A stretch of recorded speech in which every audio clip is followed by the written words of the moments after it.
चलिए, welcome to science मस्ती। Science मस्ती में आप सभी का हार्दिक स्वागत है।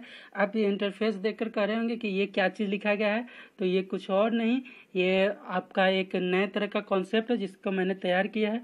अगर आपको ये कॉन्सेप्ट से समझ में आए तो आप ज़रूर बताएं कि हाँ कॉन्सेप्ट आपको समझ में आया कि नहीं आया। ना समझ में आया तब भी कोई बात नहीं है, क्योंकि मैंने यह प्रयोग किया और प्रयोग हमेशा करते ही रहना चाहिए। दूसरी चीज़ कि आप लोग को मैंने बताया कि आप लोग अभी तक क्या क्या चीज़ पढ़ चुके हैं और क्या क्या चीज़ आपको पढ़ना है। तो जैसा कि आपको मालूम है, अभी तक आपने कॉम्बिनेशन रिएक्शन तक पढ़ा था। रिएक्शन के टाइप्स हम लोग पढ़े थे, जिसमें कॉम्बिनेशन रिएक्शन के बाद हम लोग को डिकम्पोजिशन रिएक्शन पढ़ना है, सिंगल डिस्प्लेसमेंट रिएक्शन पढ़ना है और डबल डिस्प्लेसमेंट रिएक्शन पढ़ना है। तो इन्हीं चार, और उसके बाद ऑक्सीडेशन एंड रिडक्शन, ये 4 क्लासेज में आपको कंप्लीट हो जाएंगे या 3 क्लासेज में कंप्लीट हो जाएगी। तो मैंने सोचा कि क्यों ना एक कॉन्सेप्ट तैयार किया जाए जिसमें कॉम्बिनेशन रिएक्शन भी आ जाए, डिकम्पोजिशन रिएक्शन भी आ जाए, सिंगल डिस्प्लेसमेंट रिएक्शन भी आ जाए, डबल डिस्प्लेसमेंट रिएक्शन भी आ जाए। चलिए, आज हम लोग बात करते हैं थोड़ा सा हिस्ट्री की। हिस्ट्री, और आप टीवी सीरियल देखते होंगे, झांसी की रानी लक्ष्मीबाई या पृथ्वीराज चौहान के बारे में देखे होंगे, या चंद्रगुप्त मौर्य सबसे लोकप्रिय था, और उनको छोड़ दीजिए तो रामायण तो देखिए। आप उनमें एक चीज़ मिलाते हुए कि एक राज्य का निर्माण तभी होता है जब एक राजा और एक राजा और प्रजा मिलकर एक राज्य का निर्माण करते हैं। तो हमने यहाँ पे लिखा है राजा और प्रजा मिलकर राज्य का निर्माण कर रहे हैं। तो क्या हम ये मान सकते हैं कि राजा एक एलिमेंट है और प्रजा एक एलिमेंट है जो मिलकर एक चीज़ बना रहा है जिसका नाम कंपाउंड है।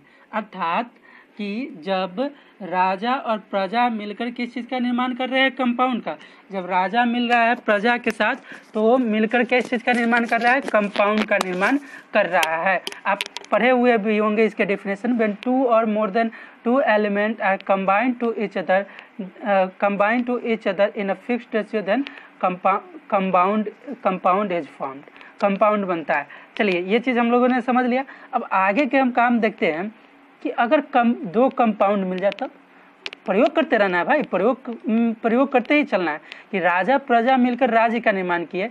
अगर कभी ऐसा हो जाए कि 2 राजा मिल जाए, तो 2 राजा किस स्थिति में मिलेगा? 2 राजा या तो इस स्थिति में मिलेगा कि उनके बीच वैवाहिक संबंध हो। वैवाहिक संबंध कैसा हो कि किसी राजा के बेटे की शादी किसी दूसरे राजा के बेटी के साथ हुआ हो, या उस राजा का शादी किसी दूसरे राजा के बेटी के साथ हुआ हो, या कूटनीतिक हो सकता है, राजनीतिक हो सकता है, या धार्मिक हो सकता है कि दो धर्म के राजा हैं और उन पर अत्याचार हो रहा तो दोनों मिल जाए।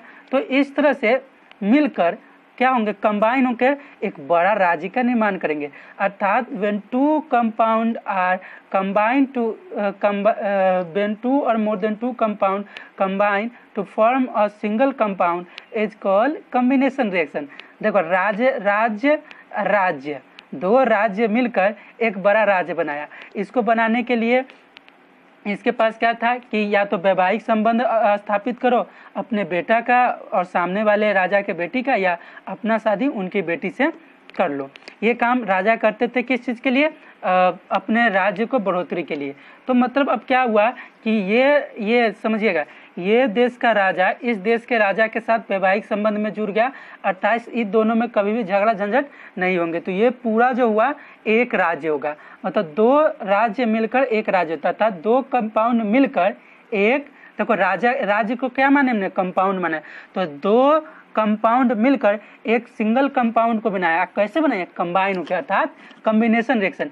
अब आता है कि वैवाहिक संबंध को बढ़ाने वाला कुछ तो लोग होते हैं, जैसे उधर के भी जो लोग होंगे वो कहते हैं अरे वहाँ का जो राजा है ना बहुत सुंदर है, बस यहाँ का जो रानी रही, जो राजकुमारी रही, वो उनको पसंद करने लगे। फिर वो वहाँ से खबर लेके गया कि जो वहाँ की रानी है बहुत सुंदर है, तो यहाँ का राजा पसंद करने लगा और दोनों में वैवाहिक संबंध कायम हो गए। तो ऐसे आदमी को हम लोग कैटालिस्ट कहेंगे, जो कि स्पीडर का काम करे, जो कि क्या करे, स्पीड बढ़ा दे केमिकल रिएक्शंस को होने का।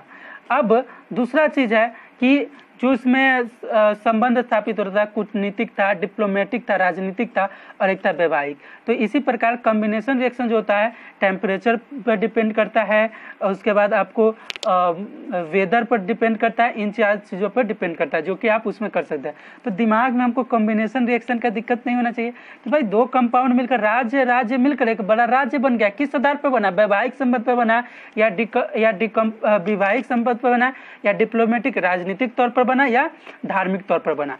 अब बड़ा राज्य बन गया, लेकिन हमेशा ही जब ये राज्य 2 राज्य मिलकर एक राज्य हो गया तो किसी तीसरा को जरूर खटकता है, किसी तीसरा को जरूर खटता है। फॉर एग्जाम्पल, जो बाहरी लोग होते हैं जो चाहते हैं कि ये बड़ा राज्य अगर टूट गया, ये बड़ा राज्य अगर टूट गया तो ये बड़ा राज्य टूट गया तो ऐसा हो गया, ऐसा हो गया। अब जब ये ऐसा हुआ तो ध्यान से देखना, ये इसमें के जो ये लोग हैं, ये जो राजा और प्रजा है और उनके बीच की जो कड़ी है वो थोड़ा सा गांठ खुल जाता है। लोग कहते हैं कि अरे इस राजा के साथ रहने का काम था, हमारा राजा ने गलती किया कि इस राजा के साथ संबंध तोड़ दिया। अब कुछ इसके तरफ से भी वही बात कहते हैं। ऐसी स्थिति में क्या होती है कि ये राज्य का भी बंटवारा हो जाता है 2 भागों में। अब क्या हुआ कि इस तरह से एक जो कंपाउंड था वो बहुत छोटे छोटे राज्यों में टूट गया। क्या हुआ? बहुत छोटे छोटे राज्यों में टूट गया। अर्थात जो एक बड़ा राज्य था, कॉम्बिनेशन रिएक्शन के तहत जो एक बड़ा राज्य बना हुआ था वो अब बड़ा राज्य टूट के बन गया है छोटे छोटे राज्य में। तो इसे हम लोग कहते हैं डिकम्पोजिशन। क्या कहते हैं? डिकम्पोजिशन। अब ये कर कौन सकता था?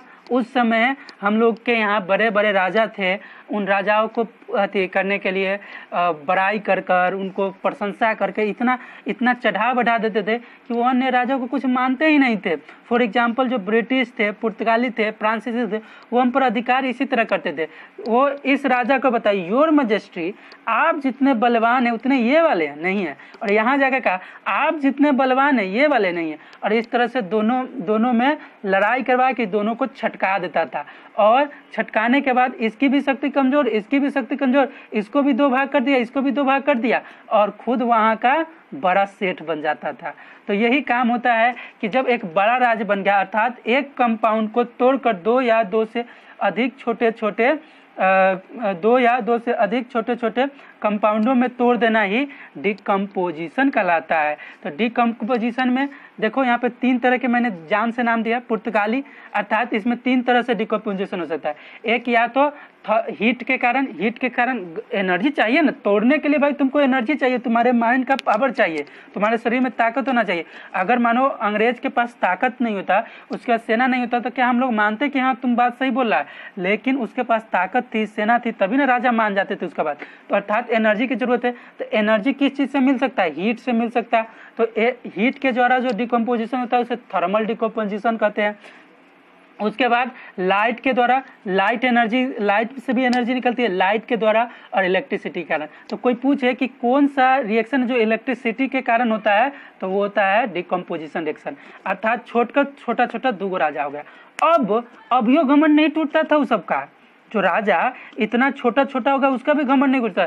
अब ये जो है इसमें छोटा छोटा, कहीं पे होकर बेटा शासन कर रहा है, कहीं पे होकर बाप शासन कर रहा है, ऐसे शासन व्यवस्था चलता था। मतलब एक बड़ा राज 4 राज्यों में टूट गया। अब उसमें भी रहता है कि हमरा ना जनता बहुत पसंद करता है, हम हाईली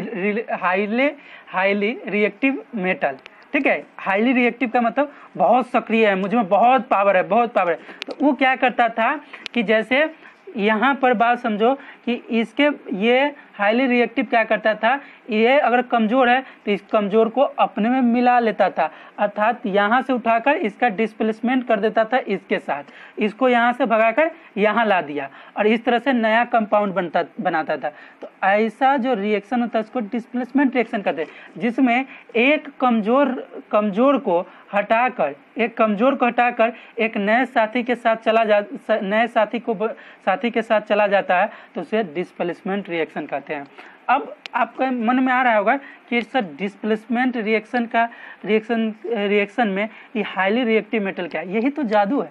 आप हाईली रिएक्टिव मेटल याद रखिए ना दिमाग में, हाईली रिएक्टिव मेटल क्या आएगा, एक शानदार सा थ्योरी, और उसको समझ जाइएगा आप सीधे। तो डिस्प्लेसमेंट रिएक्शन में क्या रहता है कि छोटा छोटा ये राज्य रा लिखने का कारण यही था कि हमने तो बताया कि राजा अब कमजोर हो चुका है। ये राजा क्या करेगा कि इसमें जो हाईली रिएक्टिव मेटल है वो क्या करेगा, इसका यहाँ से निकलकर, जो हाईली रिएक्टिव ने यहाँ से निकलकर इसमें जाके मिल जाएगा, या इसमें से निकलकर इसमें मिल जाएगा। इस तरह से काम वो करता है। अगर मानो कि इसमें से निकलकर इसमें मिल गया और फिर इसमें से निकलकर इसमें मिल गया, मतलब दोनों में फेरबदल हो रहा है, तो ऐसी स्थिति में जो रिएक्शन होता है, चूंकि दो को डिस्प्लेसमेंट हुआ तो उसको डबल डिस्प्लेसमेंट रिएक्शन कहते हैं। अच्छा, सिंगल डिस्प्लेसमेंट रिएक्शन का एक बात समझो कि ये राजा हाईली रिएक्टिव था, इस राजा के साथ मिल गया तो पावर क्या हुआ, बढ़ गया। अब पावर बढ़ गया तो फिर एक राज्य मजबूत राज्य आ गया जो कि ठोस के रूप में रहता है, जो न पानी में घुल सकता है न टूट सकता है। तो ऐसा को हम लोग प्रेसिपिटेट कहते हैं, और इसी कारण डिस्प्लेसमेंट रिएक्शन को प्रेसिपिटेशन भी कहते हैं। उम्मीद है कि आपको ये कॉन्सेप्ट थोड़ा बहुत समझ में आया हो। ना भी समझ में आया तो कोई बात नहीं, अगर समझ में आया हो तो जरूर लाइक करें और इसके बारे में कमेंट करके बताएं कि हाँ आपको वीडियो समझ में आया कि नहीं। सीधी सी बात समझना है कि राजा और प्रजा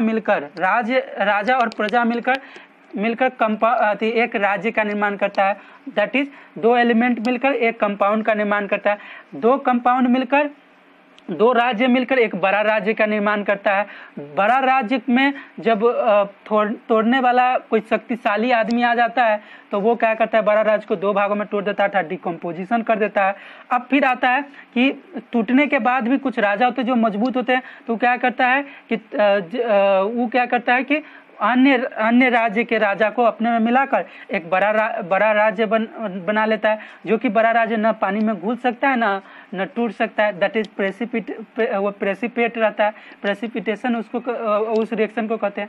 और इस तरह से ये कॉन्सेप्ट अगर बढ़िया लगा हो तो लाइक जरूर करें, कमेंट करें, ताकि मुझे पता चले कि हाँ आपको ये केमिकल कॉम्बिनेशन को मैंने आपको क्या कहते हैं, केमिकल रिएक्शन को इस तरह से किया। इससे पहले कभी मैं एक मैरिज पर ही कॉन्सेप्ट बना रहा हूँ, देखता हूँ अगर ये कॉन्सेप्ट आप लोग को अच्छा लगता है तो उस कॉन्सेप्ट को जरूर बताऊंगा। ओके, आप लोग अच्छे से रहिए, खुश से रहिए, यही उम्मीद है आप लोगों से।